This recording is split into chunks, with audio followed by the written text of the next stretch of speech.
Welcome once again to our reading of the book of John. A couple of reminders, I guess, before we go any further. One, you should go back, if you're not doing this already, and actually read the book of John all the way through from the Bible. We've broken it down here in pieces, which I hope is helpful. I hope it's really good to get the meaning of these individual sections and verses and so on.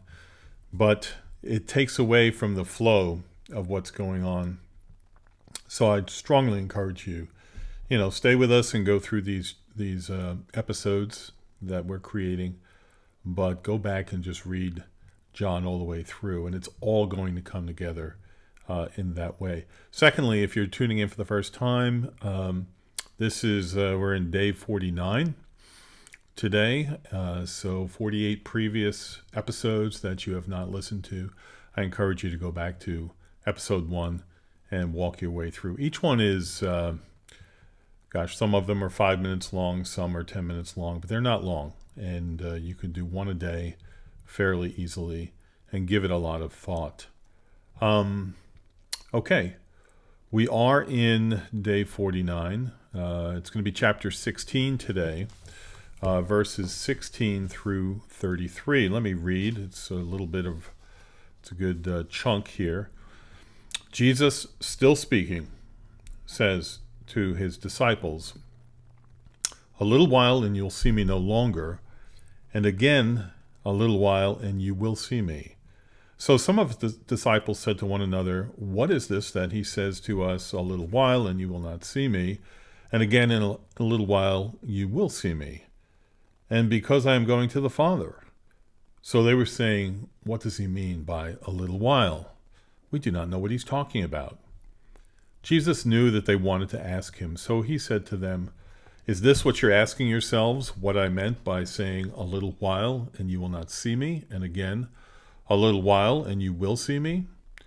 Truly, truly, I say to you, you will weep and lament, but the world will rejoice. You will be sorrowful, but your sorrow will turn to joy. When a woman is giving birth, she has sorrow because her hour has come. But when she has delivered the baby, she no longer remembers the anguish for joy that a human being has been born into the world. So also, you have sorrow now, but I will see you again, and your hearts will rejoice, and no one will take your joy from you. In that day you will ask nothing of me. Truly, truly, I say to you, whatever you ask of the Father in my name, he will give it to you. Until now, you have asked nothing in my name. Ask, and you will receive, that your joy may be full. I have said these things to you in figures of speech. The hour is coming when I will no longer speak to you in figures of speech, but will tell you plainly about the Father. In that day you will ask in my name, and I do not say to you that I will ask the Father on your behalf, for the Father himself loves you, because you have loved me, and have believed that I came from God. I came from the Father and have come into the world, and now I am leaving the world and going to the Father." His disciples said, "Ah, now you're speaking plainly and not using figurative speech. Now we know that you know all things and do not need anyone to question you. This is why we believe that you came from God." Jesus answered them, "Do you now believe? Behold, the hour is coming, indeed it is come, when you will be scattered, each to his own home, and will leave me alone. Yet I am not alone, for the Father is with me. I have said these things to you, that in me you may have peace. In the world you will have tribulation. But take heart, I have overcome the world." So, looking at verse 6 and several other verses there is this, "A little while, and you will see me no longer. A little while, you will see me," and so on and so forth. This discussion about what Jesus was meaning by a little while. And of course, they did not know what was going to unfold in their lives and in the life of Christ in just a matter of hours and go on for just several days. So what Jesus was saying was, He is about to be taken away. He's going to be taken away by the Roman authorities and the Jewish high priests, provoking them and getting them to do that and so on. He will be taken away by the authorities, and he will die. He will go to the cross and he will die. And then he will rise again, and he's going to meet with them. And then he's going to go away again to be with the Father. So I almost hate to share these things at this point because it's all coming here in the next few chapters, but having to explain what Jesus is saying here. He's preparing them again. He's planting seeds of faith.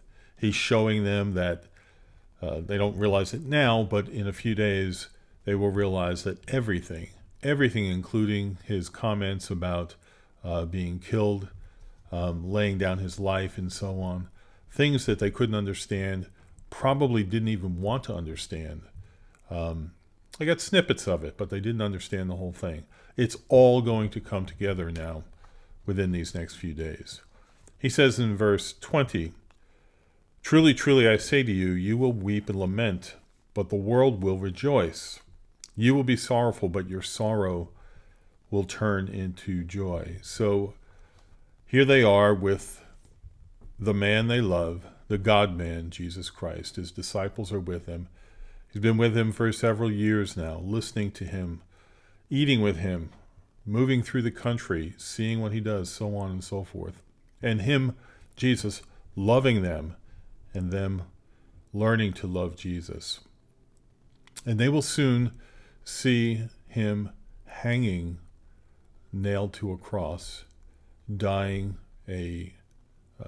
one of the most horrible, torturous deaths anyone could ever imagine.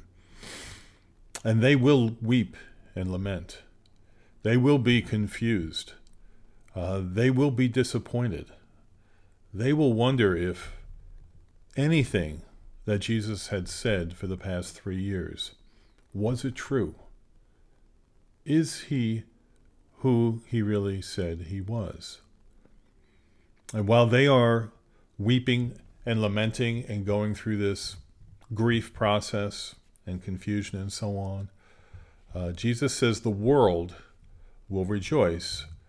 And what he means by that is, you'll remember this terminology of taking his disciples out of the world. We're going to hear more about that in the next episode, I think, or the one after. The world are people who do not know Christ.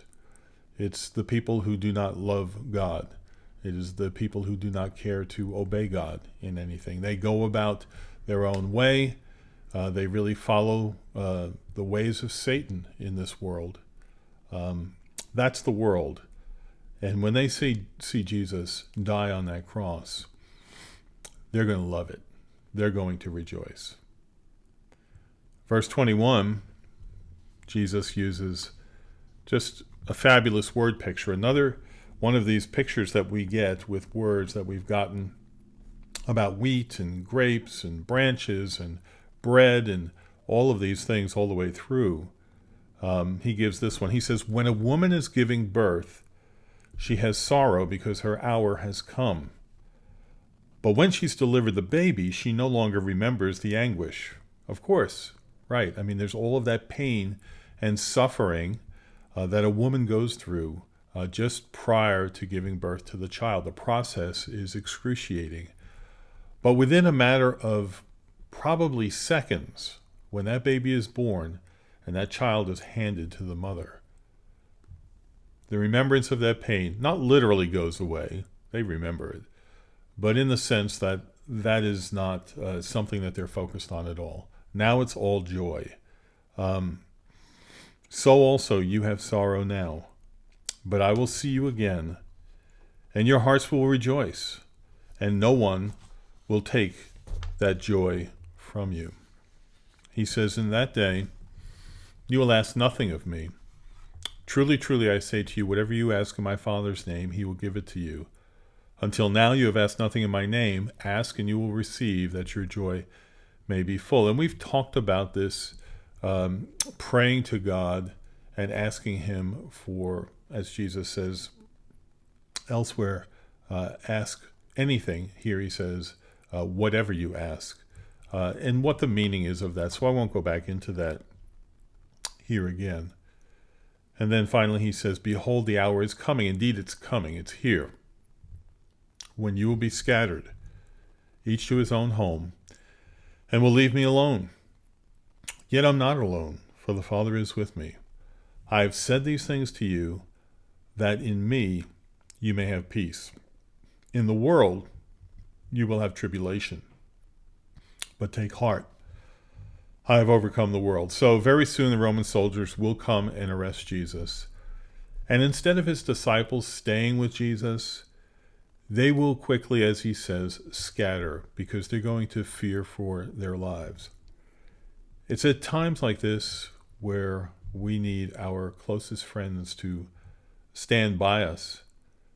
But these friends abandoned Jesus. But here yet is another lesson for us about how God loves his Son, and by extension, those who love his Son, should every friend disappoint and leave, God will never leave us or forsake us. In this world, says Jesus, we're going to have tribulation. We're going to have great troubles and suffering. But Jesus has overcome everything the world has against us, especially death. Now, chronologically, right here in the moment, as he's speaking to his disciples, it hasn't happened yet. He has not overcome death yet. That will happen on the cross and in his resurrection when he rises from the dead. That's where he conquers death. But he's speaking now as if it's so close, and it's a done deal. It is going to happen. So he's speaking about it almost as if it already has happened. And with this last comment here, take heart, I have overcome the world. I'm reminded again of one of my favorite verses, Romans 8:31. If God is for us, who can be against us? And that is that's one of the great truths, that's one of the great hopes that a Christian has. Once we believe in Christ, given a new heart, a heart that has new affections and new desires, and the power of sin in our lives has been broken. We can fight against it. We can live differently. We can live for God. There will be many things that still come against us. The Christian life is not a life of bliss. Believe in Jesus and everything works out fine. No, we're still here in this fallen world, in this sinful planet, and even us as people who are born again are not perfect in any way, shape, or form. We've got a long journey to fight, but if God is for us, who can be against us? Tremendous encouragement. So, thanks for listening in once again. Hope this was helpful, and I hope to see you in the next one.